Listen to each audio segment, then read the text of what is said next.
Bonjour les chefs et bienvenue dans cette nouvelle vidéo. Encore une fois, c'est vraiment un plaisir de t'y retrouver. Alors aujourd'hui, je vais répondre à deux principaux soucis que tu as, en tout cas que j'ai pu lire dans le questionnaire que tu as rempli. C'est-à-dire que tu manques d'idées de repas et tu n'arrives pas à varier tes repas.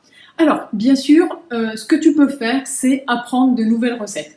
Il n'y a rien de tel. Tu découvres de nouveaux ingrédients, tu apprends de nouvelles recettes, ton carnet de recettes s'enrichit, se remplit, tu as de plus en plus de choix et bien sûr, tu ne te poses plus la question qu'est-ce qu'on mange puisque tu as envie de cuisiner plein de bonnes nouvelles recettes et aussi, plus tu as de recettes à ta disposition, plus tu as de choix et donc plus tu varies tes repas. Alors ça, dans la théorie, c'est super, dans la pratique, c'est un peu plus dur à mettre en œuvre parce que faire une nouvelle recette, ça veut dire passer un peu plus de temps, ça veut dire oser faire une nouvelle recette. Enfin bon, c'est pas l'objet de cette vidéo, mais je conçois que ça ne soit pas si simple pour toi, bien que quand tu as commencé à faire 1, 2, 3 nouvelles recettes ou 4, eh bien, plus tu fais des nouvelles recettes, plus c'est facile à faire des nouvelles recettes. Bon, si ça t'intéresse, dis-le moi dans les commentaires et ça fera l'objet d'une autre vidéo. Aujourd'hui, voilà, par une méthode simple, je vais te montrer comment avoir des idées de repas et aussi varier tes repas sans apprendre de nouvelles recettes. Parce que, en fait, ce que tu sais pas, c'est que des recettes, tu en connais plein. Tu en connais des centaines, des milliers, voire même des dizaines de milliers. Si, je te jure que tu connais plein de recettes. Alors, ce dont je vais te parler dans cette vidéo, c'est des recettes cousines ou des idées de plats cousins.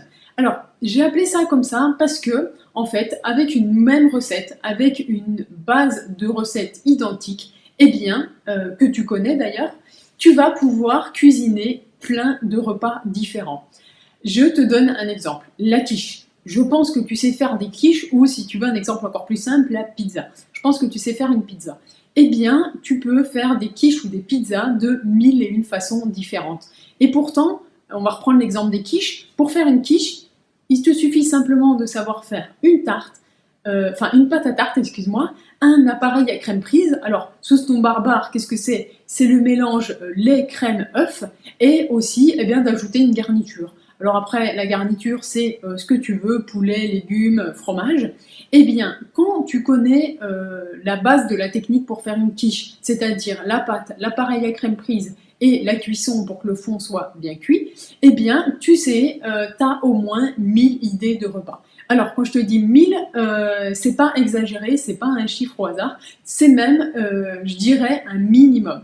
Parce que si tu vas sur Google et que tu tapes recette quiche, eh bien, Google te donnera au moins, écoute, 400 000 résultats. T'imagines, tu as au moins 400 000 recettes de quiche. Alors oui, ok, y en a qui vont se ressembler, il y a peut-être, je sais pas moi, 10 000 recettes de quiche Lorraine sur Internet. Ok, bon, allez, sur ces 400 000, on va diviser par deux, on va dire qu'il y a 200 000 idées recettes de quiche.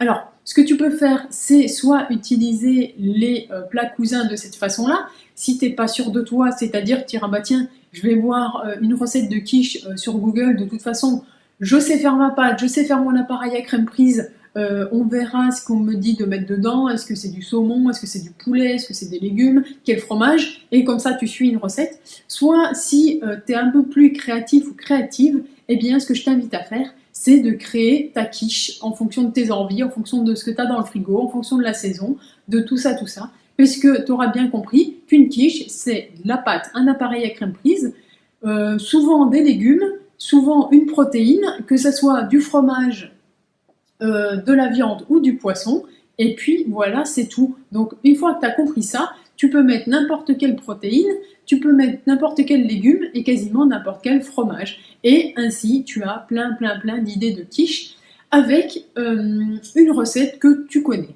Alors, c'est la même chose par exemple pour le risotto. Eh bien, le risotto, une fois que tu as compris la technique, comment, quel riz il faut choisir, comment le cuire pour qu'il soit bien onctueux, et quel fromage ajouter à la fin, est-ce que tu mets de la crème ou pas, enfin tout ça. Une fois que tu sais faire un risotto, eh bien tu fais un risotto à tout ce que tu veux. Et en fait, si tu réfléchis bien, tu connais au moins une trentaine de thèmes de repas comme ça, des risottos, des quiches, des choses comme ça. Et si avec ces trentaines d'idées de repas, tu arrives à trouver justement la technique, le point commun entre toutes ces recettes qu'on trouve sur internet, eh bien tu as des idées de repas bien plus que pour l'année, puisque tous les mois, chaque jour, tu pourras avoir le même thème de repas, par exemple lundi quiche, mardi risotto, et chaque mois, tu feras une quiche et un risotto différents, et du coup, tu n'auras pas à passer du temps à apprendre des nouvelles recettes, et tu n'auras pas non plus à passer du temps à varier tes repas, puisque de cette façon-là, eh bien, c'est tout réfléchi. Tu vas faire un thème de repas par jour, chaque jour il est différent, chaque mois, chaque jour, le thème de repas est différent, j'espère que tu m'as compris, et à l'intérieur de ce thème de repas, eh bien, tu varies les recettes. Alors bien sûr, tu peux faire ça avec les lasagnes, les gratins, les croque-monsieur, enfin plein de recettes.